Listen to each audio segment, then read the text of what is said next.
Welcome to DA Sports. I'm your host, DASASIE.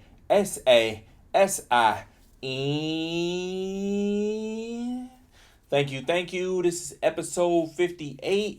Now, to start off, I do want to apologize for missing last week's episode, and I'll try to make sure that does not happen again. I did get tied up with some things on the personal side and didn't get around to recording last week's episode, but I am dropping this week's episode tomorrow. All right. So, for this week's episode, we are going to recap up to date what's going on right now in the NBA playoffs. Been a lot of exciting news. We are now down to the conference finals. 4 teams left in it. Some of them expected, some of them not. Want to get into how the series have gone so far, what we could look forward to going forward, and my predictions for both of these series as they stand of today. And then, to finish off this episode, we are going to get into my question of the week, which we haven't done in a while. So for those new to the channel, this is where I'm going to propose a question to you, and you're going to give me your answer as far as what you think is the best option from my question. You'll put it in the comments, and then I will go over it in the next episode. So, without further ado, let's get into it. So, for starters, we gotta talk about the NBA Conference Finals. Now, like I said in the intro, we are down to 4 teams. In the Eastern Conference, we have the New York Knicks against the Indiana Pacers. And then in the Western Conference, we have the Oklahoma City Thunder versus the Minnesota Timberwolves. Now, to start, in the Eastern Conference, Indiana is currently up 2-0 against the New York Knicks. And yes, that is definitely shocking. Now, granted, even though I didn't get a chance to record last week's episode, I actually thought that this could potentially happen. I won't say I expected Indiana to win both games in New York, but I did for sure expect them to win game 1, and they did that. Now, game 1 was more shocking than game 2 was, just in the sense of how much New York basically gave the game away and choked down the stretch. The game ended, well, it almost ended with Tyrese Halliburton's step back three-pointer at the end of regulation, but then they said that his toe was on the line, so it just tied the game, and then they went into overtime. But then even in overtime, New York was not able to recover, and Indiana pulled off the win. This was arguably the worst collapse at the end of a game ever. There was a bunch of stats going back and forth with a team being up by a certain amount at the time that they were.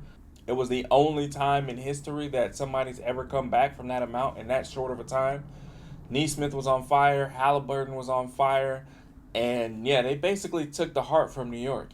So then to follow that up with game 2, and then win again with Pascal Siakam just going bonkers, finished with 39 points. It's looking kind of sketchy for the Knicks right now. Now, I could understand somebody predicting that the Pacers are going to sweep the Knicks at this point, considering they got 2 in New York, and they've been playing their type of basketball in both of these games. I'm not going to predict that the Pacers will get a sweep, but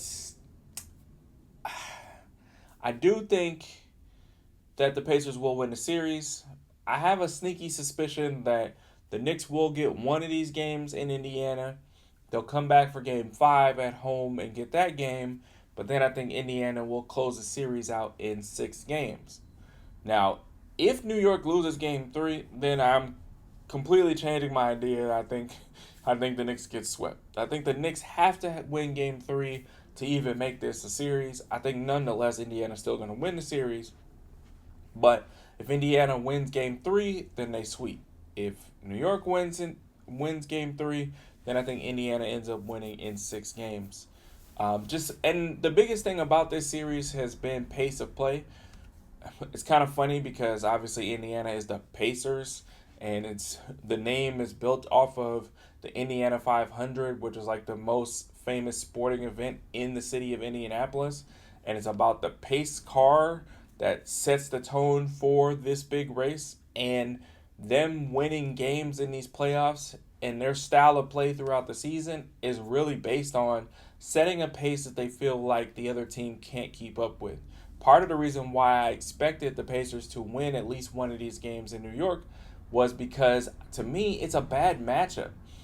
The New York Knicks are head coached by Tom Thibodeau, and Thibodeau is known for not having a deep bench at all. Even though he has capable players on his bench, he usually will only rotate two people off the bench. Maybe on a good day, he'll do three. So you have a team with a short bench against another team who has depth and likes to run constantly. They push the ball off of misses and they push the ball off of makes. And when you have a team that most of your team is playing 40 minutes a night, that can be a little bit rough. So, like I said, I think it's a bad matchup, which is why Indiana has dominated this series so far. And it's why I think Indiana will pull off the win. Now, to the Western Conference, that series is now 2-1 after tonight's blowout win by Minnesota. So OKC won the first two games in OKC in a pretty dominant fashion. And then Minnesota got back home in tonight's game and basically put the game one and game two together all into game three and basically handed it back to OKC, winning by, I believe, 43 points. So, a lot of people are thinking that, okay, this series is now going to be back to being competitive. Minnesota is back in it now that they're home and they'll get the job done. Now, personally, I don't expect what happened tonight to continue to happen. I actually think OKC finishes this series in 5. That's right. As crazy as it sounds, I do think OKC will win game 4. And then I think when they go back home for game 5, they will win that game 2 and finish the series with a gentleman's sweep. Now, could I be wrong? Of course. As we always talk about, role players always play better at home. They're more comfortable. The wide open shots that Minnesota was missing in OKC, they were hitting tonight's game. So it's probable to guess that they'll perform the same way in game 4. Personally, I just think that that's not going to happen. I think that OKC's defensive intensity will be a little bit higher, and they won't let Minnesota come out the gate the way they did in tonight's game 3. And to me, I feel like anytime these games are close, I feel like OKC has a better nucleus for closing games. And I think that game 4 will be a closer game, but when it comes down the stretch, OKC will finish, Minnesota won't, and they'll win game 4 and then bring it back home to win game 5. But we shall see. Either way, both of these series have been good. They've been exciting and entertaining, so look forward to continue. Now, to finish this week's episode, we are going to get into my question of the week.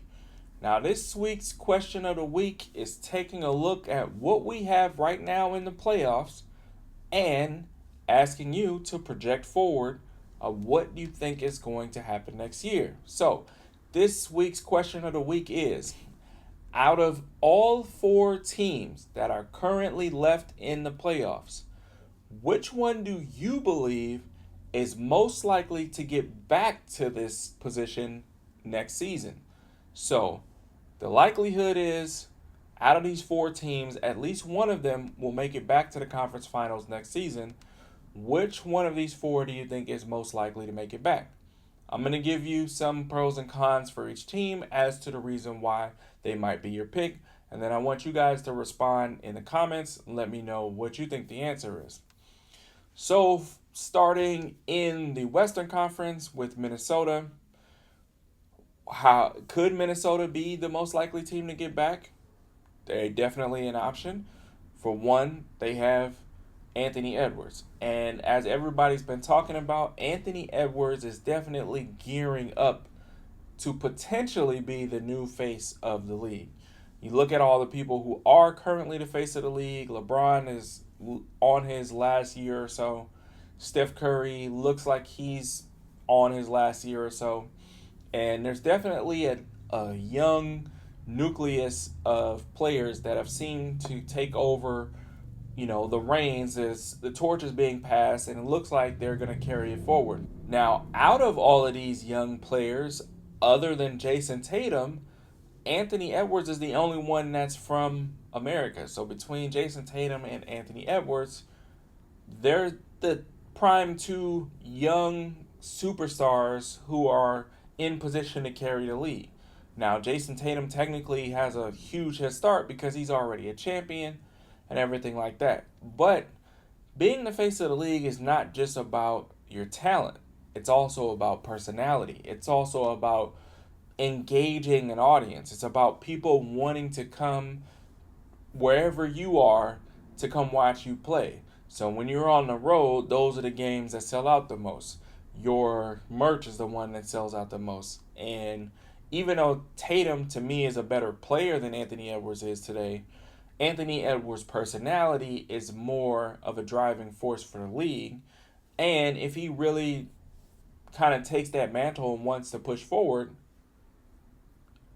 especially if they have success this year, like if they make it out of this series against OKC and go to the championship, then I think that could propel him even further, which will really galvanize his team that's around him and push them forward in subsequent years, which could lead them to being back into the same position next season.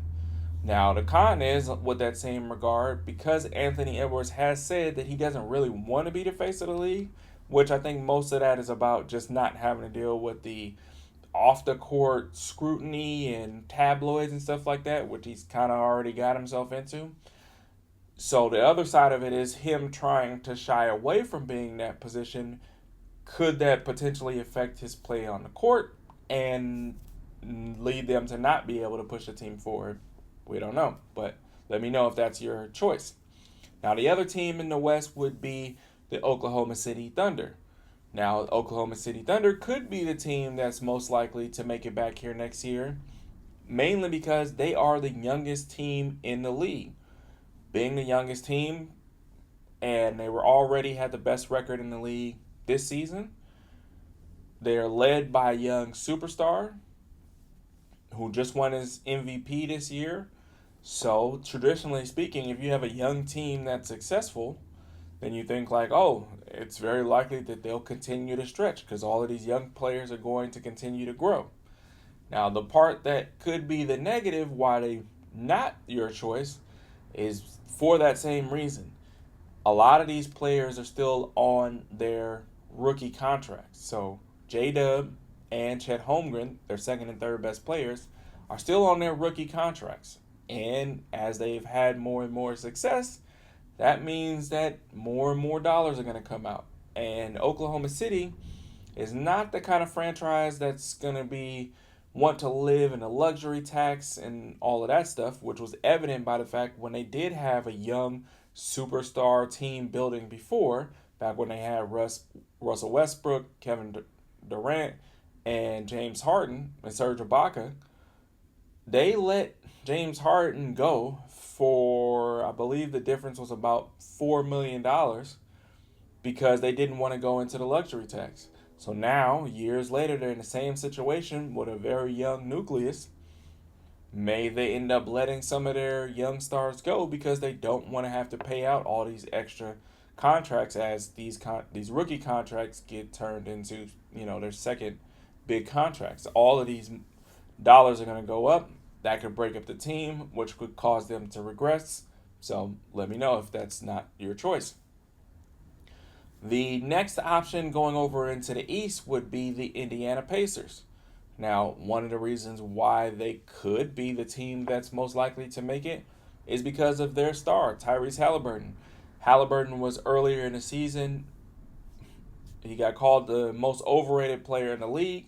He has since in his playoffs had 3 super clutch moments to win games, or in case of New York, take them into overtime and then win the game, which could definitely propel this team. And another part is they were in the conference finals last year. So they've shown that they could be a prime player in the East, even though, Boston is like the mainstay. Philadelphia is supposed to have all this talent. New York's supposed to have all this talent, but Indiana has been more consistent the last 2 years. So could it be something where they keep this going? We just saw a huge game from Pascal Siakam, who is locked in also. So could the Pacers be that team that continues on? Now, the reason why they may not be your choice is because I think before this playoff run, I think most people were kind of counting out Indiana. Nobody was really looking at Indiana as like a real threat, even though they did make it to the conference finals last year. A lot of people were saying, oh, they made it there because New York had injuries and, they just kind of had a lucky draw. And then when they came up against the big dogs in the conference finals, they got smacked.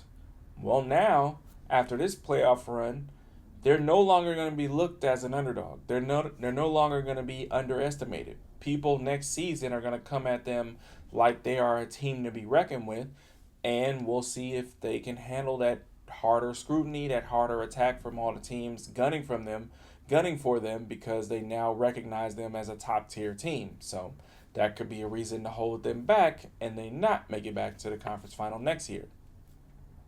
Now, the last option is the New York Knicks. Now, why could New York Knicks be your team? Well, it's the biggest market, right? Jalen Brunson won Clutch Player of the Year, and everyone around the league has saw just how much energy has poured into the city of New York with the Knicks actually being back good again. It's been so long since the Knicks have been relevant. It's been so long since people legitimately thought the Knicks had a chance to win a championship, and this team seems to be getting better. This team seems to be gelling, and because it's such a huge market and they see all the energy that comes around, their biggest issue right now is depth. But with everything going on, this could potentially attract another big name superstar that wants to come and join this nucleus, give them more depth, give them more stardom, wants to get some of this glow of being in the New York, starlight, and that could, elevate the team to the next level to where they are back in the same position next season. Now, a reason why they may not be is because if they fail this year, as at least it looks like it's going to be, it could really knock them down. A lot of people, not only as fans, but also in the media, has said that this is their year. This is the year where the Knicks have their best chance to win a championship. So if they don't get it done this year, could psychologically things start to set in and they think like, maybe we're just not of that caliber. You think about what's going to happen with some of the other top tier teams next season. Will they be able to get back to the same point? I don't know. But it's definitely a potential drawback that could knock them down into next year to where they're not able to make it back to the conference finals. So you guys let me know. Question of the week. Which one of the teams still left in the playoffs is most likely to make it back next season? Is it the Minnesota Timberwolves, the Oklahoma City Thunder, the Indiana Pacers, or the New York Knicks? All right, so that wraps it up for this week's episode. I want to thank you all for tuning in.